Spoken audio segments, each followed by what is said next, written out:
पर मौजूद हैं, जो कि ठाठी से 7 किलोमीटर की दूरी पर और मलिकपुरा से 68 किलोमीटर की से दूर है। आप देख सकते हैं सैकड़ों की तादाद में नौजवान, छोटे बड़े बुजुर्ग MLA डोडा महराज मलिक के हक में यहाँ आए हैं। अभी कुछ देर पहले यहाँ दोनों तरफ से पुलिस और हुजूम के दरमियान पत्थरबाजी हुई। पुलिस ने लाठीचार्ज करने की कोशिश की थी, लोगों को रोकने की कोशिश की थी, जिसके बदले पथराव हुआ दोनों तरफ से और फिर लोग पुलिस ने आंसू गैस के गोले दागे।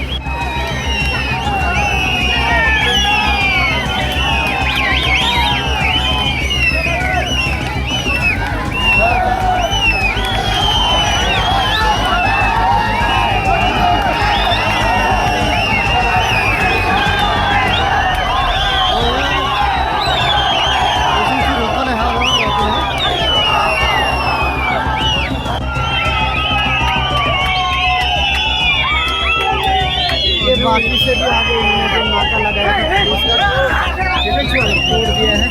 आप